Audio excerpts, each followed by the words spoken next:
Okay, good afternoon and welcome everybody to this online Howwow about Paraplanner standards. If it's your first online Howwow, please say hello in the chat window on the right hand side and let us know where you are in the country or around the world, as we have got some international Paraplanners joining us today. If it's your first Powwow, welcome and how. These are events that are put on by Paraplanners and for Paraplanners. We normally do them either in TPs in fields or in real life physical locations. This is our first actual online one. And in the true spirit of Powwows, it can either go fantastically well or be a complete car crash. We'll just wait and see. We'll have fun anyway. If I happen to disappear throughout the session, then there are other people here that can take over. Also, I've told them anyway, but I will try my best to come back again. This is going to be recorded and it will be available to replay either on the Powwow website or on YouTube. So the usual Chatham House rules don't apply in this session. So anything you say can and will be recorded and used against you. So just watch out for that one. The chat window, you'll see you can just type a chat. Hello everybody, lots of people joining. You can also click the little speech bubble on the left of where you type and ask a question. So please feel free to ask any questions throughout the session and we can put those up on the screen and we can also post an answer to you as well. You may see on the left-hand side of your screen some Google controls. Don't touch those, whatever you do, because it will get rid of your chat window and we don't want that to happen. And please feel free to tweet us as well if you've got any questions or comments, which is at Parapowwow. If you've got a microphone and a camera plugged into your machine and you actually want to join the panel and say something live, then you can click a little button up in the top right hand corner which says request to speak and we'll bring you in and you can join the panel. We're going to put some surveys up as we go, so please feel free to join on the surveys and join in as much as you can. As with any powwow, if you don't participate, it's going to be a bit boring. The panel are going to join in, but your participation is really, really important. And I'd like to thank the Powwow supporters, 7IM, Aegon, AXA, James Hay, Just Retirement, Prudential and Transact. Without them actually stumping up some money and giving us some support, these sort of things wouldn't happen. So I'm going to start off by putting our first poll up in the screen here. Do you think a Paraplanner standard is a good idea or not? Now, with any ideas you've got already, and without listening to what we've got to say, please vote in the poll and we'll see what happens. Interesting already. We've got about 70% saying, yeah, bring it on. About a third not sure. And no one's saying no way yet. Well, okay, I've got a few things in there which might change some people's minds, but that's a pretty good start so far. So thank you very much for that. Right, I'm going to start off by just running through a very quick presentation for everybody, just to actually show you what the powwow is about and what we're talking about today. So, everybody, why are we here? Well, in all the powwows we've done nationally over the last 3 years or so, one topic comes up time and time again, and that's built around a frustration that anybody can call themselves a paraplanner, no matter whether they are a paraplanner or not, or just because they like the name. And there's a whole range of definitions about what a paraplanner is and what a paraplanner does. And there's not really enough dedicated training or CPD available.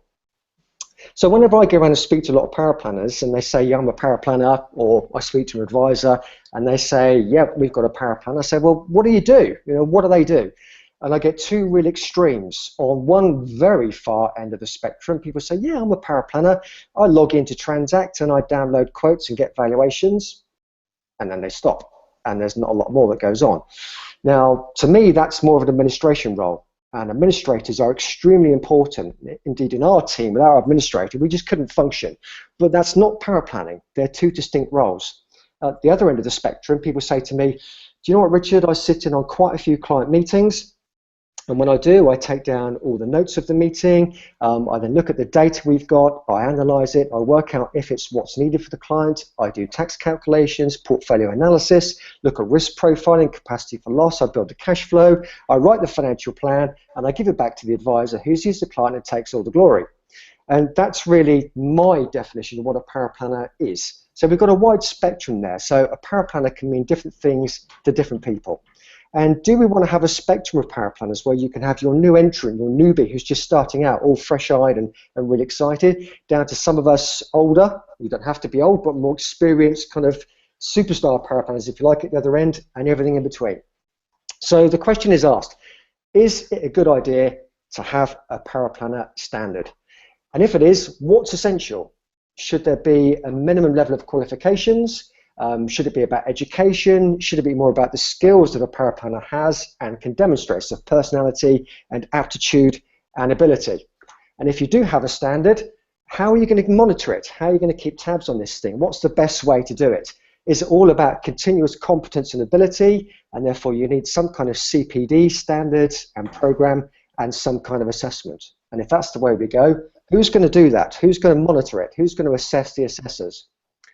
And what about recognition? There's quite a lot of paraplanners that feel there isn't enough recognition for the career and the role itself, which is important. So do we need to get the professional bodies involved? Do we need employers to recognise a standard and actually adhere to it? Do we need advisors to tell us what a good paraplanner is? Or do we say, hey, that's great, but we're paraplanners, we're doing it for ourselves? Is it just something for the UK? There's quite a lot of paraplanners outside the UK, in Australasia, South Africa, Northern America, that are actually joining in today and are interested in what we're doing over here. And do we want a formal standard? Do we want to go to someone like the British Standards Organisation and get a BS or an ISO for paraplanning setup? All those sort of questions have come up. So what's today all about? It's about having a conversation with as many paraplanners as possible to see, is it a good idea? If so, how would it work? And we've had the 3 regional Howwows already. I'll introduce the panel in a second who've been at them all. This is the online Howwow. Once we've done this, we're going to look for volunteers for our paraplanner standards in a TP. So a group of people that are really interested in this and prepared to actually give a bit of time to make it happen.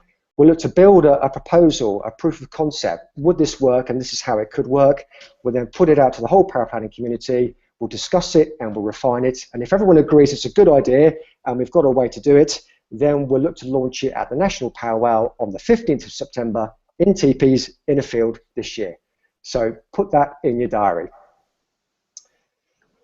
Right, I'd like to introduce the panel now. And that's it, got rid of my slides. So I'm very pleased we've got 5 other paraplanners joining us today.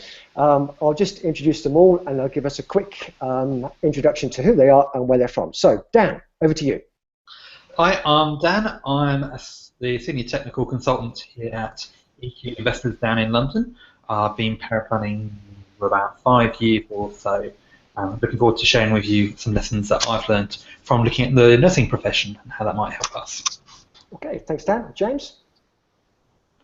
Hi, I'm James. I'm Senior Paraplanner at Carbon Financial Partners. I've been paraplanning for about 5 years, I think. And that's about it. Okay, Colin? Hi, can everyone hear me? Hello. You're loud and clear. Oh, good, good. Yeah, I'm paraplanner with the Paraplanner, so I work with Richard. I've been paraplanning for 15 years, and I'm not sick of it yet. Well, that's a ringing endorsement. Thanks, Colin. Claire? Hello, I'm Claire. I'm outsourced. I work at the Paraplanners with Richard, Kim and Colin. I don't even know how long I've been paraplanning for. I can't remember. But I'm involved in the Howwows too, and the Powwows too. So looking forward to seeing how this pans out. Thanks, Claire. And Kim? Hello everyone, I'm Kim Bendel and I'm Richard's business partner and fellow director at the Paraplanners. I've been an outsourced paraplanner for 4 years, but I've been in the industry for 16 years, and during that time I've been an administrator and an advisor and in-house paraplanner, so I've kind of done it all. But settled on outsourcing, that's what I love and that's what I know. Okay, thanks very much. So between us, we've been to all the physical Howwows that have taken place in London, Leeds and Edinburgh, so we can feed in a lot of the comments for and some of those that maybe not so sure about a paraplanner standard as we go. But as I've said before, your participation is really important, so please feel free to ask questions or write comments in the chat window, and I will do my best Jeremy Paxman and interrogate the panel about those views. Right, to kick us off, some of you may know that Dan's wife is a nurse and very involved in the nursing profession, and interestingly they have their own peer-reviewed professional standards scheme. So we're going to hand over to Dan now, who's just going to talk us through how nursing goes about developing and maintaining their own standards. Hi, hope you guys are all doing well. I'm going to share with you briefly some lessons that I've learned from nursing that will help us in our discussions. So we've got 3 headings today. Do, which is why I believe that our 2 professions are similar, so we should have a look at what they're doing and how. Show is going to look at the way that they demonstrate competence in nursing. And then go is what I think we should learn from them as we go on to talk about setting our own professional standards. So first, do. The whole of modern nursing is based on this cornerstone called evidence-based nursing. And this is a great definition that I downloaded off the web. So evidence-based nursing is the conscientious, explicit, and judicious use of current best evidence in making decisions about the care of individual patients. The practice of evidence-based medicine means integrating individual clinical expertise with the best available external clinical evidence from systematic research. And there's a few words in there that are repeated over and over again, particularly evidence. It's all about evidence in making these decisions. It's evidence in how you practice. You're looking at external evidence to supplement what you've learned in your experience, in this case, as a nurse. So this kind of can be broken down into 2 outcomes. So the outcomes are that there'll be a behaviour that you can measure, that you can see, which is all about making decisions for people, and in nursing and medicine, it's generally with people. The idea is to make decisions together. And then the practice is about combining your own expertise with the external research. And the 2 of these streams or outcomes come from this evidence-based research. So stuff that kind of goes on in universities and teaching hospitals. So there's a lot of evidence informing what you do. And I think that sounds very familiar to what I do as a paraplanner. I'm collecting evidence, and that's helping people make decisions. So I would say that paraplanning is evidence-based nursing for your money. You know what you think about that. So based on that, I think that it's a good idea that we take a look at how nurses, and particularly as they're entering the profession, how they demonstrate that they are indeed competent to do their job. It's all about demonstrating competence, how we show that we know and can apply, and how do we do this in an evidence-based way. So this rather funky diagram is taken from the Nursing and Midwifery Council's document entitled Standards for Competence for Registered Nurses. There's loads going on, and I love it. It's a brilliant diagram. But I want you to look at the outside ring on there. So on your screen, you should be able to see the outside ring. It's titled Learning. And the learning is divided equally, their standards are divided equally between theory, what you know, and practice. Can you do it? Which I think is quite sensible. So this standard is set at a national level by the NMC, and it's kind of implemented through universities. So let's have a look at this in a bit more detail. So how does the theory side work? Well, those of you who've been to university or college will be familiar with academic type studies. So that'd be going to lectures, that'd be writing essays, doing exams, putting together presentations. So it's all kind of study orientated. And the second side is practice. This is a bit that's more interesting, perhaps slightly different to what we might have experienced ourselves. So the practice part is all about, can you do the job? So you're on a real ward with real patients, getting real experience and validating your knowledge. And you're experiencing the profession firsthand, which is how many of us enter paraplanning. And these skills are signed off by mentors. Word about these mentors. These mentors are actual nurses on the wards. They're given extra training and support to learn skills so they can help students to put plans into place to achieve their skills sign-off, so they can do the basic things. So this principle of evidence-based nursing comes through to their the way that they evidence that they've achieved these things. So they have these documents that look a bit like this. They're fairly standardised. across universities, and I went to the University of Hertfordshire, as did my wife, and they've gotten together with a whole load of London and surrounding area universities to put together a single document that can be used across the hospitals. So this is a substantial part of demonstrating that you've achieved these minimum standards for entering their nursing profession. It's the basic requirements for a newly registered staff nurse. There's opportunities for them to progress, promotion, specialism, new titles or whatever, but this is all about the basic, the entering the profession. So we're going to have a look in this document a bit more detail. So this document looks at skills and behaviours, which sound similar, but they're divided into three general areas. So the first area is knowledge and understanding. You're looking to demonstrate and evidence that you know and understand what you're doing. Can you apply what you've learned in the classroom to what you need to do in the ward? The second part is based about your professional attitude. Do you behave in a professional manner? How do you conduct yourself? Are you coming to treat a patient dressed scruffily, or are you actually making an effort? Are you showing that you're part of a profession that you're proud of? And then we have participation in practical care, which is, are you actually able to do it? There are things that go on hospital wards that can only be performed by someone who is a registered nurse. Someone who's less qualified, like a healthcare assistant, cannot legally do these things. So you're assessed, can you actually do these things?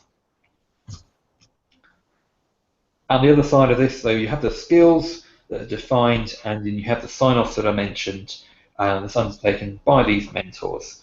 And I think the mentors are quite key to how this process works, because it's not just showing that they know these things. It's showing that someone who knows, is this achieved, is saying, yes, this person can actually do this. This person understands, this person is suitable. So this is a page that I have taken out of this document, and this is part of their skills matrix. There are loads of skills that you need as a nurse, as you would expect. And what I want you to notice from this slide is this bit at the top. Each of these skills are divided into sort of general principles. So this first one says people can trust the adult nursing student to assess, monitor their nutritional status, and in partnership formulate an effective plan of care. What a mouthful. But the first few words of this say people can trust the adult nursing student. This is the principle. The principle is that they can be trusted in this area, and then the mentor will tick or sign off in the boxes as you'd expect to show that they've achieved that skill. So some of these skills are based on can you do, and some of these are kind of based on can you apply. So that first one, number 38 says, can you take records of people's height and weight? And then it develops to, can you take that and then assess what they need and put together a plan? So there's skills, but I want you to notice and pick up on this phrase, trust. People can trust. An integral part of their sign-off is now this document, which you can see on your screens. This is actually getting feedback from the patient. If you're saying that the student, people must be able to trust them, then the people who really matter in their profession are the patients. So patients are asked to give feedback about how the nurse behaved. So it's not just about skills, it's about professional trust. So that's all very interesting. What can we learn from nursing? I want to pick out 2 lessons that we can take and make some suggestions as to how that might inform the way we set our standards. So lesson number 1 is all around trust. People can trust the ... We've seen that actually trust is quite crucial to nursing. it's important that people can trust the nurse, but also it's important that other healthcare professionals can trust the nurse too. If you've ever had an experience in a hospital, it's not just nurses that treat you, it's not just doctors, they're the whole team. And for the team to work effectively, they need to be able to trust and rely upon each other. So I'd say that paraplanning needs to learn this. We need to be centered on trust. Our standards need to be centered on trust. Clients need to know that they can trust us, and also other financial planning professionals, and indeed other professionals from other professions, such as accountants and solicitors, need to know that when they speak to a paraplanner, that they can be trusted implicitly. So lesson number 2 is from nursing is that it needs to be evidence-based. We can't just have a wishy-washy standard. We need to evidence and prove that it's being achieved.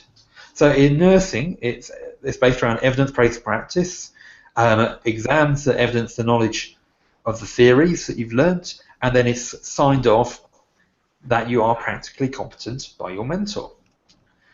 So for paraplanning, our standard, I think, needs to be evidence-based. There needs to be a way of collecting evidence that we have the knowledge to do the job. We need to be able to evidence that we have the skills to be able to do the job. Do we know our way around to Excel? Could we put together a pension transfer critical yield? And I think we also need to evidence that in some way we can be trusted. I think that ties in with professionalism quite well. So my suggestions for what we should do to apply these lessons, well, I've proposed 3 kind of pillars. The first pillar would be the evidence that we have the knowledge. My personal view is that exams are probably the way to do this, and there are lots of exams. I don't think we need any more exams, to be honest. And there are paraplanning exams. I think it'd be open to debate whether they're suitable for proving knowledge. I think that'd be something to discuss. Evidence that we have the skills. Well, we'd need to define what the skills are. What is essential? Maybe we have more than one level of paraplanner. Maybe we have a basic entrance and a more senior. Do we define or prescribe the skills for all these levels? What about paraplanners who are involved in some areas but not others? Maybe we need specialist kite-marked paraplanners. But this needs to be done at a national level. There needs to be consensus that these are appropriate skills.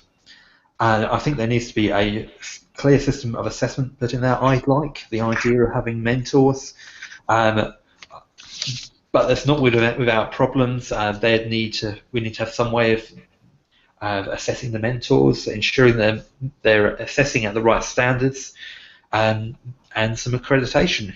Who provides accreditation? How does that get achieved?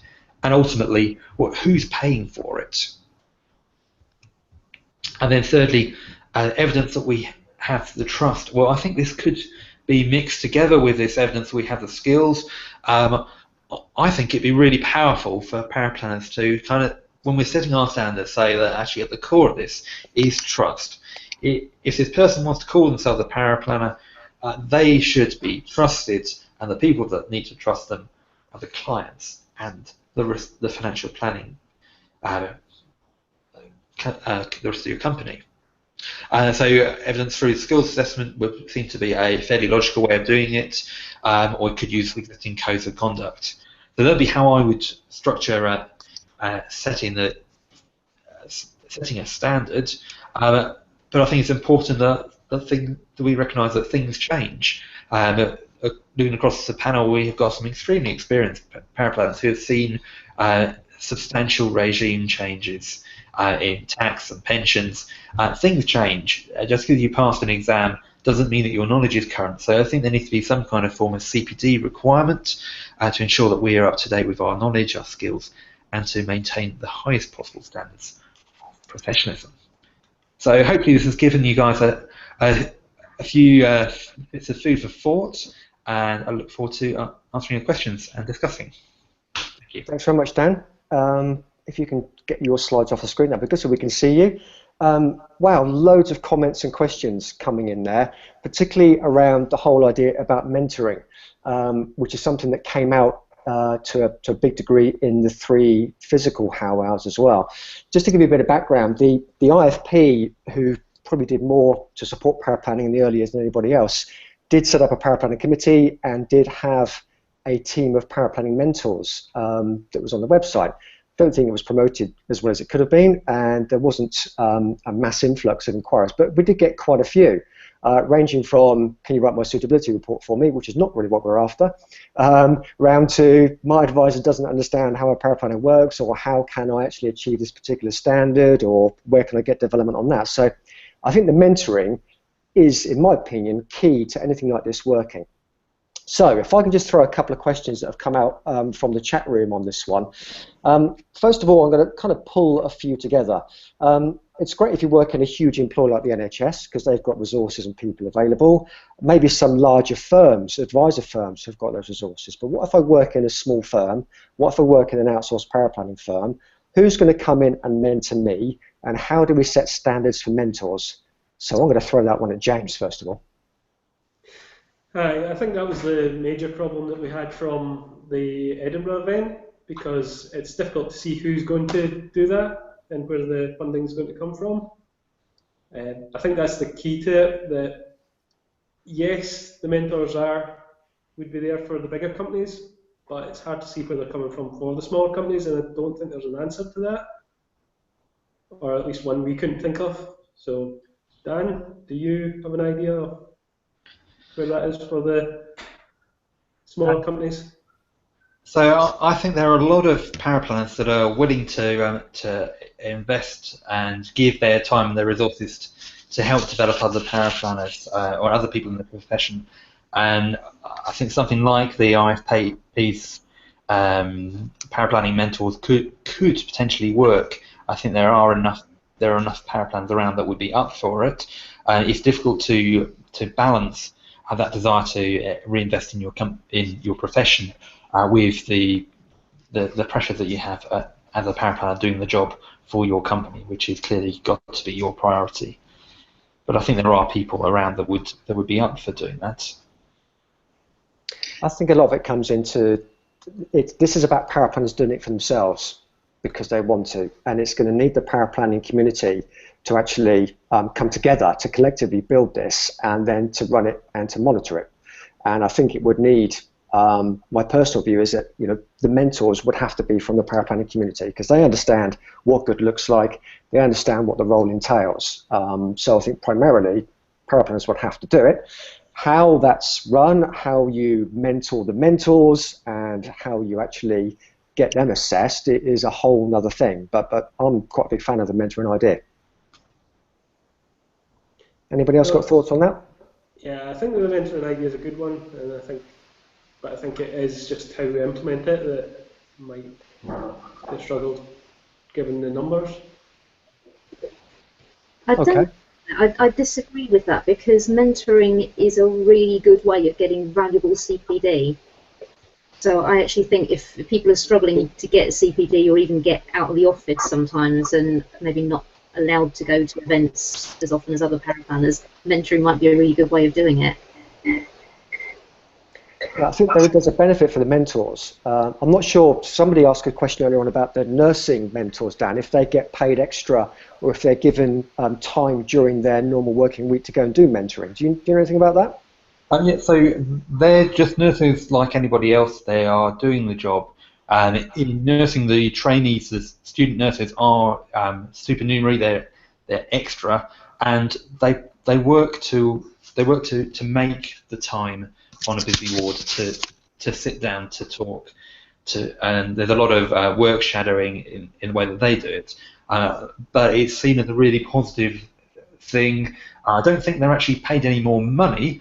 But you have that reward of having invested in somebody and set them in the right path. And the type of person who would be up for doing mentoring would have that as their reward in their mindset, I think. That's not Jim, by the way. Yeah, I see. I've done mentoring for for a few people over the years, and it's taught me things. So I think being a mentor is not about helping other people. Well, it is obviously, but it's helped me an awful lot as well. There's always stuff you can learn, and there's always better ways of doing things you do already. So the mentoring process works both ways. There's a few comments coming in about should we unionise everybody out, which is an interesting one. We don't want the FCA to regulate the role of a paraplanner. It's a comment that's coming through quite a bit. I mean, paraplanning isn't regulated, and Rory Purcell has gone on record at the last power saying there are no plans for the FCA to regulate paraplanning. Can't see how they could do that anyway. So I think it would have to be something that's done by the paraplanning community. We've just put up another poll actually, which is should there be a minimum qualification required? And we've got 84% of people are saying yes, level 4 should be a minimum qualification. 13% saying no, there shouldn't be a minimum qualification, and 5% saying yes, level 6, and they're probably the 5% at the level 6 already. So what do the panel think about a minimum qualification? I'll jump in here. At the Edinburgh Howwow, there was quite a bit of debate about this, and there was the suggestion that there are an awful lot of very experienced, very good paraplanners who, for one reason or another, have never needed to, never wanted to get to level 4, and there was a concern that this may alienate those people who are exceptional paraplanners in their own right. And should there be some system of grandfathering for those people? Question. Yeah, that came up at Leeds and London as well. I know a lot of absolutely superb paraplanners who aren't level 4. I've also met some people who are chartered, certified, and everything else that I wouldn't consider working with. So exams don't make a good paraplanner. I think we can all agree on that one. But having a standard, whether it be exam or qualification, that shows that you've applied yourself to actually learning something, and at least for a few hours you could regurgitate that information, does show some kind of standard. But I use a phrase which is a bit of a cheesy one, but it works, in that a good paraplanner doesn't know the answers to everything. They understand the question and know where to go and find the answer. So it's more about ability and problem solving rather than exams. But the vast majority of people on the poll there said that yes, there should be a minimum standard, it should be level 4. So anyone else got some thoughts on that one? I think you've got to, at some point, give some evidence of your knowledge. I think it shouldn't be a prohibition for entering the profession at a junior level to not have any exams. I think that in London we talked about one lady brought up the idea of the image of a track, and it kind of having the exams qualification track running alongside the learning the skills kind of track, and the two work together. I found when I was doing my exams that having the experience at the same time as learning the topics made the two work a lot easier. But I think you need to have a standard to measure the knowledge, and exams seem to work that way. Yeah, I think it's a ready-made, off-the-shelf way of actually having an entry level, because we've got the professional bodies out there that have their exams available. So I don't think reinventing the exam wheel is what anybody wants. But a lot of paraplanners, in fact, probably all the paraplanners I know, want to be at least as qualified as the advisors they work with, if not more qualified. That they don't see level 4 as being the end. They see level 4 as being, an absolute bare minimum, and they aspire to go to level 6 or beyond. So I think maybe having a paraplanner standard that says voluntarily, we've decided that to have this paraplanner standard, you've got to have at least a level 4 qualification, would be some way of setting the benchmark. But I think we've got to be mindful of the fact of not alienating any of those really good paraplanners out there that, for whatever reason, haven't done level 4. I'm not sure how you square that circle, if anyone's got any good ideas. I think that in terms of a kite mark or something like that, that would allow anybody that wants to progress to level 4 or beyond, and then to level 6. So you could have, as you discussed, a sort of graduated basis. but it's not to prevent anyone that doesn't have that calling themselves a paraplanner. It's just there would be a kite mark or something to show that you have engaged and went that bit further. What do you think? Okay. I think it's one that we talked about a lot in London and Leeds. I think the majority says, yeah, level 4, but majority isn't always right. I think it could be a starting point for having a standard, but it's definitely one we need some more discussion around. And it does lead me nicely on to the next topic, which is professional bodies, of course, have been championing advisors and paraplanners and having a bit of a turf war over the years to get their attention, and are in business to do exams. Fair enough. And IFP probably started out giving most support to paraplanners. PFS are doing great things for paraplanners now. There's a bit of a turf war going on. They want to be the paraplanner's best friend, and they don't seem to be coming together. It's up to paraplanners have actually started to come together to do things for their own benefit. So, question up on the screen now is, to have a decent standards, should the professional bodies be involved? And we've got about 2/3 saying maybe, it would be good if they support it, about 1/3 saying yes, it won't work without them, and no one's saying no, who needs them. Which is good news for the professional bodies, I suppose. I've had some conversations already with various bodies out there who've seen what paraplanners are talking about with the standards, and they're all very interested in what's going on. My concern is that they don't seem to come together. So you may well have the PFS saying, yeah, we'll embrace this kind of ability and CPD focused thing on top of our exam. You might have IFP, CSI saying the same thing, IFS, whatever. But if they don't come together, it just leads to a fractured standard. So what does the panel think about having professional bodies involved? Well, Sorry, Colin, you go ahead. Yeah, in Edinburgh we had quite a bit of discussion about that, and there was a view in Edinburgh that actually, although it's getting better, the professional bodies don't seem to take paraplanning that seriously, really. It's a bit of a side distraction for them. And the question was whether there should be a separate professional body for paraplanners. I'm inclined to agree with that to a very large extent, because my experience of the professional bodies when they've got involved is that they very much want to do their own thing their own way, and they want to control it. So if you've got the PFS and you've got the CISI both trying to get involved and both trying to do it their own way, the whole thing fractures and it goes in 2 different directions, and you end up with this one thing that everybody else takes and makes their own, and there will be no agreement between them. So I'm actually in the no who needs them camp. I think we should do it ourselves. And if they want it and they want to be part of it, they should do it our way. I like the point that Alan's just made. Can we set the standard and then approach the professional bodies to support and promote it, so that we'd all have the same one, and it wouldn't matter whether it came from CISI or CII or PFS or whoever? I think that's a really good point. Yeah, I'd agree with that one. I think this is about us doing it for ourselves because we want to. Rory Percival came to the Powwow last year and said how nice it was to be with a bunch of professionals that wanted to improve their standards for better client outcomes because they want to do it, not because they have to do it or because someone's telling them to do it. So I think it's got to come from within. But it would be great if the whole paraplanning community agreed, saying this is a standard that we've developed for ourselves, and we went out to the professional bodies and anybody else interested, large employers, small employers, whatever, and they said, yeah, we support that. We can see the benefit of that. It fits alongside whatever else is going on, but we support it. That could be a big challenge. I don't know, but I think that's quite a good idea.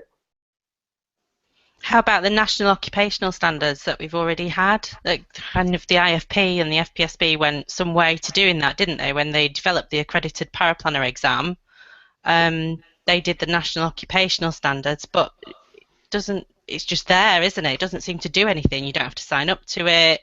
Yeah, there's been a few of these things. So you've got the national occupational standards, you've got the apprenticeship standards, you've got the kind of like the entry level one. There is an advanced one, but they haven't published it yet. Which all sound good on paper, but no one's actually ever done anything with it. And the thing that I think is really missing in paraplanning, we've got the exams, we've got professional bodies. There's no dedicated, focused paraplanner development stuff. You can go and learn about what's happened in the budget or about the latest changes in pensions, but you go and try and find a training course to write a decent suitability report. You go and find a training course on actually analysing a pension switching case. there's just very, very few and far of those between any area of the country. So having a standard which is based on ability, and whether we need to have a defined set of core skills, so anybody that calls themselves whatever name we use, has to be able to demonstrate they can write a suitability report, they can analyse a portfolio, they can do tax calculations, whatever it may be. It's the ability that sits alongside the knowledge. It's the application of the knowledge we've all gone and got elsewhere. Any more comments on that one? I think the advantage of having involvement from the professional bodies is that they do have resources and they have the money to be able to do things. I think that well, I sit on the PFS's panel and starting to be involved with the CIFP. I think there is a willingness to listen to what paraplanners actually want as a result of having these interest groups. So I think if we do set a standard, I think that they would listen. They want to improve. PFS recognise that it's a big chunk of their membership and it's growing, and they actually need to do something about it. Otherwise, we're all going to stop paying our fees. Yeah, there's definitely a lot of interest in paraplanning from all sectors of the market, professional bodies, providers, all sorts of people.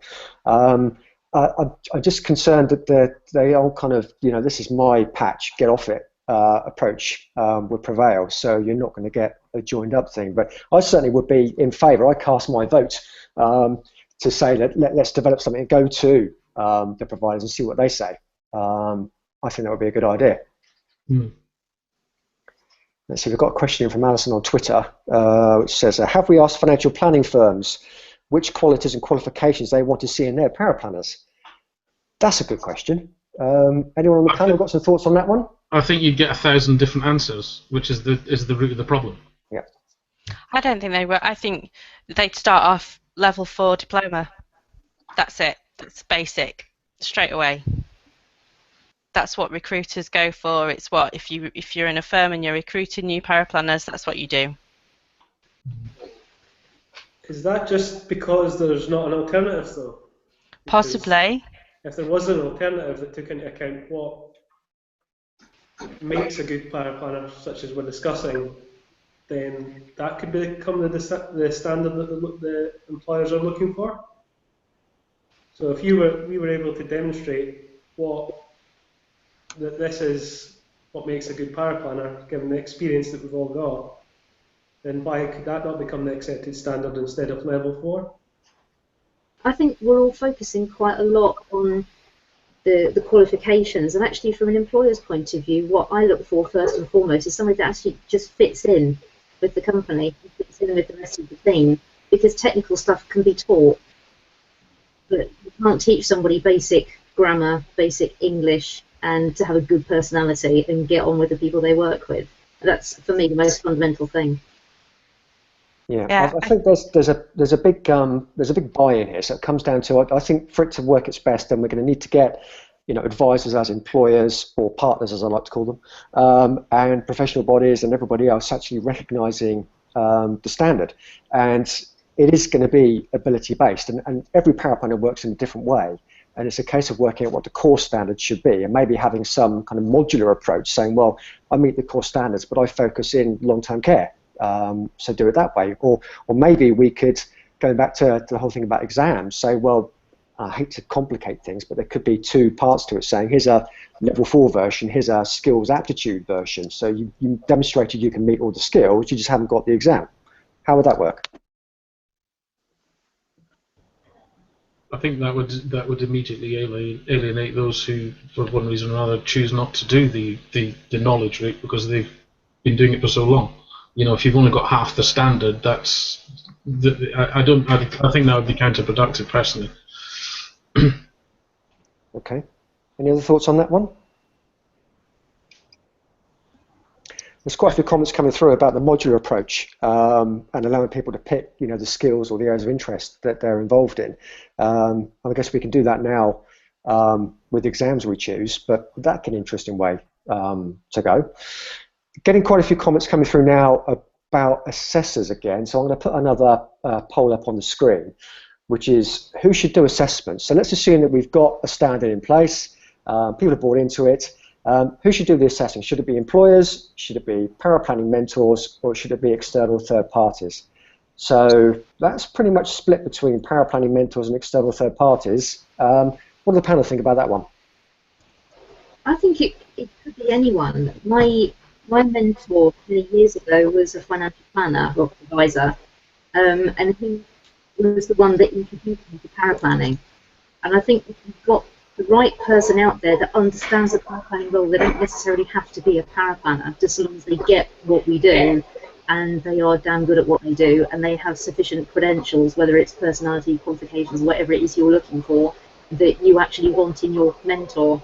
And I think that's the fundamental thing, is that you as the person that are being taught actually trust and like and respect the person that is mentoring you. I think that's more fundamental than anything. I think that's a really good point that Mike's just made as well. If you use a third party, you've got no bias as well, have you? So, you know, it doesn't have to be necessarily someone that you work with. It can be an external organisation coming in. And I think years ago I did an MVQ, and the lady that was kind of my assessor didn't really kind of go into detail, didn't really know the ins and outs of my job, but I was able to evidence everything that made me complete the criteria so that I could do the work-based learning, and that's how they assess it. And I think that's something that Dee from Standards International was saying earlier, that's kind of, they've got an overview of our role, and they go in and do that kind of thing. So maybe that's something to look at. I mean, there are, sorry to interrupt, there are similarities with competency sign-off for advisors here, and I know that there are some firms that will engage compliance consultants and networks to fulfil that sign-off role. So I think there's, and it came up at the Edinburgh Howwow, there is an opportunity here to engage with networks and compliance consultants as well, as an extra service that they can offer for mentoring and sign-off for paraplanners.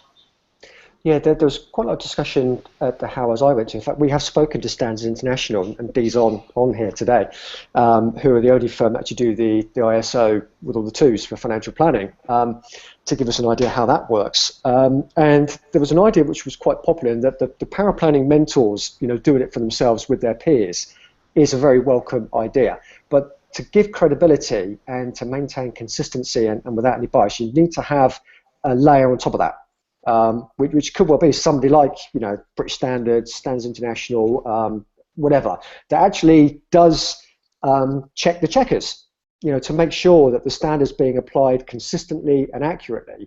Otherwise, how are you actually going to demonstrate it's worth anything? And a lot of employers I've spoken to have said that whenever they recruit a paraplanner, they get so much variation in the applications that come through.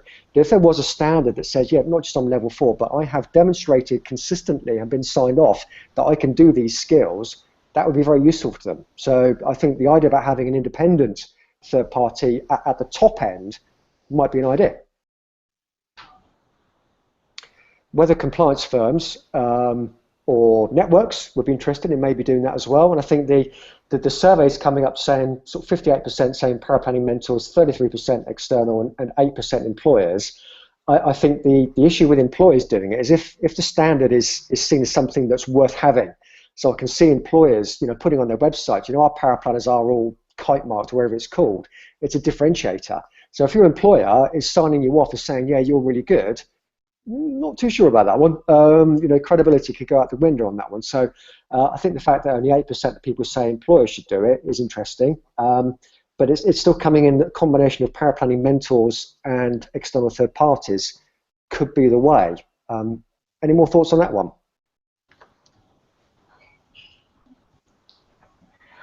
I like that it's someone that's not directly responsible for your employment. I think the external third parties is a great idea. My concern is that might introduce quite a lot of costs, and the question is, well, who benefits from the cost that's being paid, and who pays for it? I think if the company sees value in it and is willing to pay for it, then that's fine. But my concern would be that if you made it a compulsory that it had to be an external that cost might fall to some of the paraplanners who want to achieve it, and that could be a barrier. Yeah, I think a standard has got to be developed. It's got to be run. You know, these things cost in both time and commitment and money.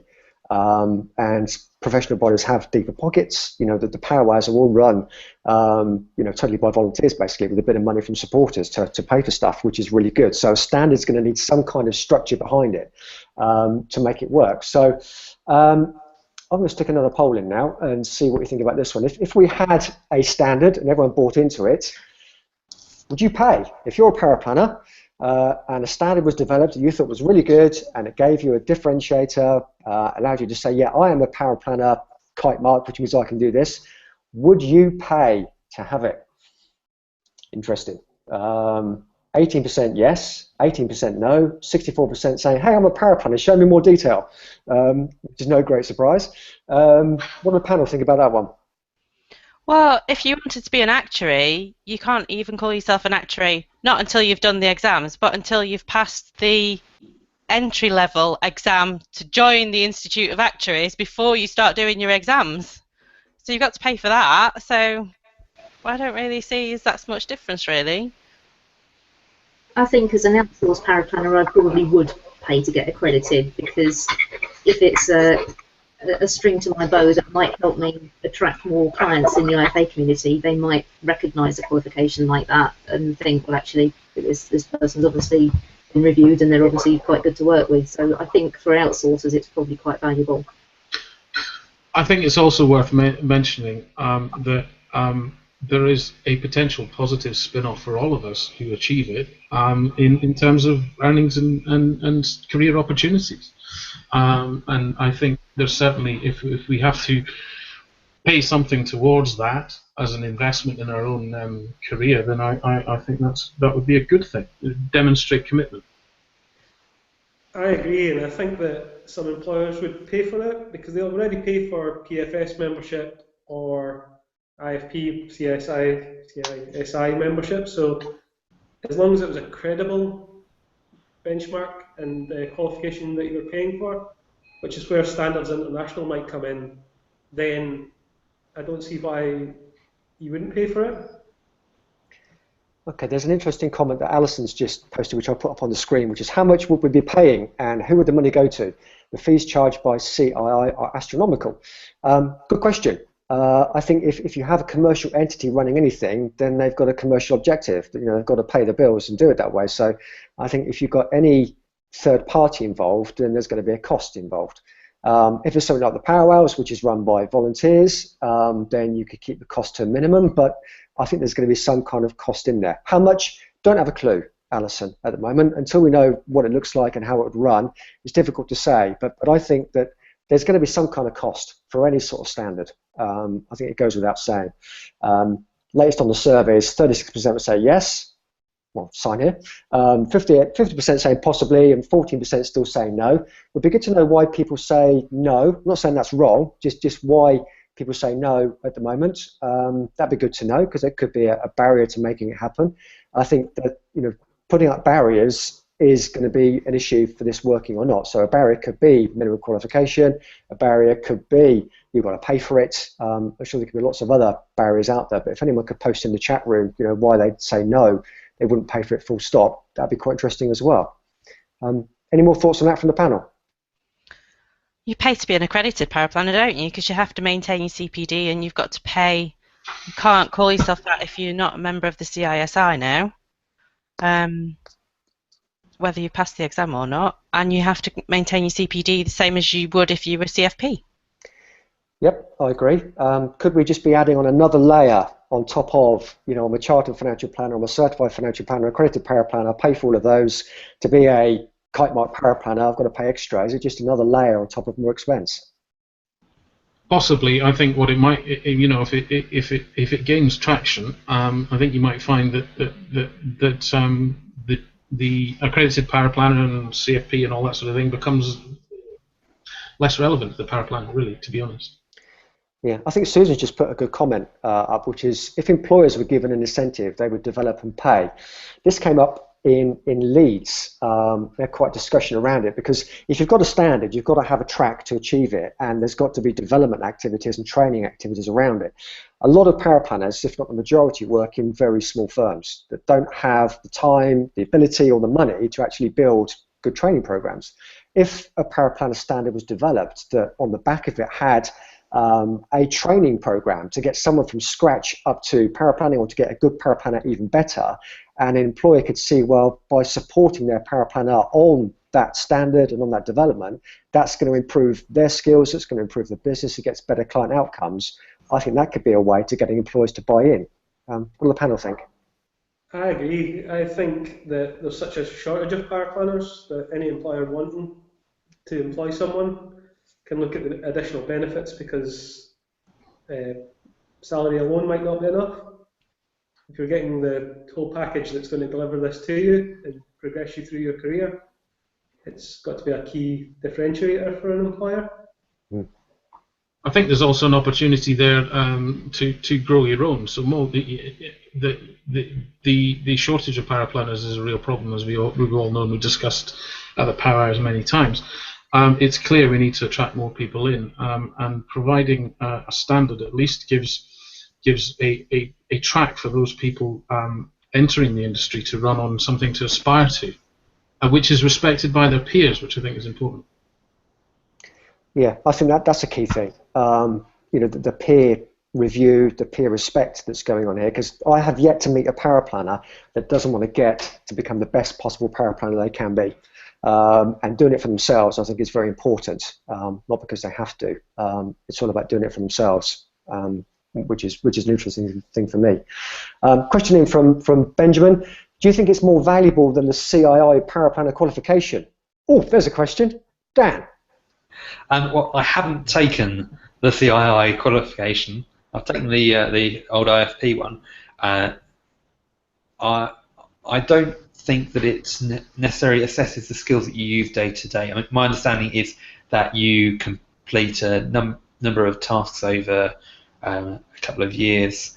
To be honest, I haven't looked into it hugely. We did have one applicant for a job who had taken it, and it didn't entirely demonstrate that you could write a good report, which I think was what it was trying to achieve.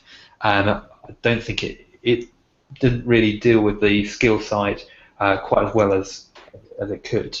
It needs more development. Yeah, I think this came up a lot in the Howwows I went to, in all other paraplanner events as well. I think if you ask the PFS or IFP CSI how many paraplanners have actually got their qualifications, you might have to squeeze an answer out of them.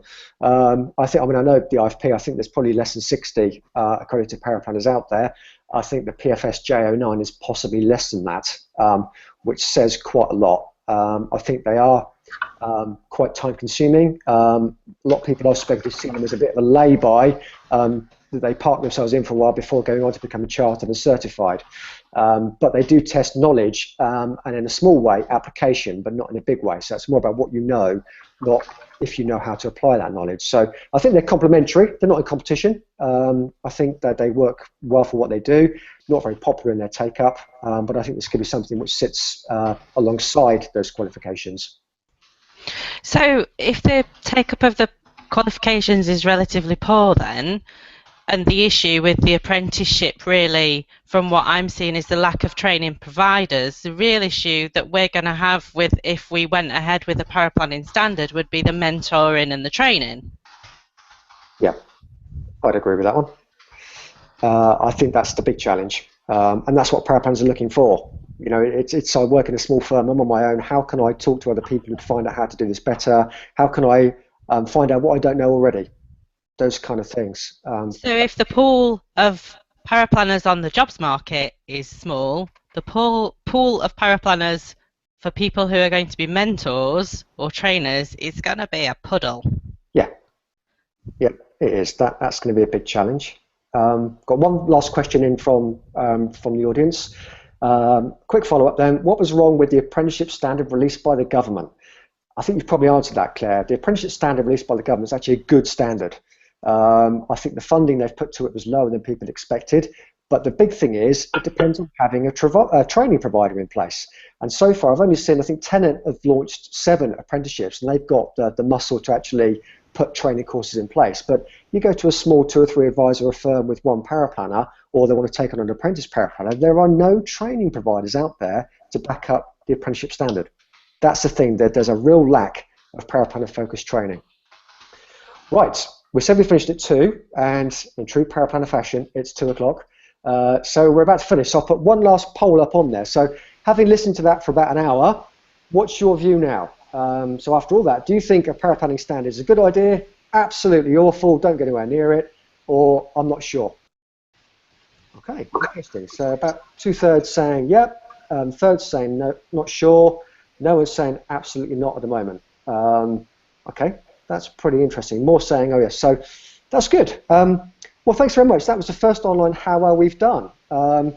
Well, I enjoyed it anyway, so I think it went okay. We've got the technology now. We're going to do a lot more online Howwows, which are for paraplanner development, done by paraplanners, with paraplanners, for paraplanners, so watch out for those. We're going to go away now and collect all the comments in the chat room, all the things on Twitter, all the things the panelists have said, pull together a draft of how this could work. We do want to form this kind of inner teepee of paraplanners, so you see the panel here. We'd like more people to come and join us to actually contribute to this. So if you're interested, please get in touch.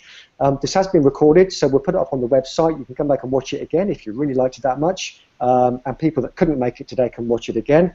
We are just about to launch the Big Tent online forum on the Power website, which is being tested at the moment. You'll get an email from us tomorrow with a link to the video and a special link to the forum where there's an area to follow up on the discussions here, so you can do all of that. I'd like to thank all of you that have joined us. We've had quite a lot, which is good news. Thank you for all the comments and questions on here. Thank you very much to our panel who've been brave enough to actually sit in front of a camera and join in today. And we'll be back again soon. So on behalf of the panel, thank you. And it's goodbye from them, and it's goodbye from me. Bye.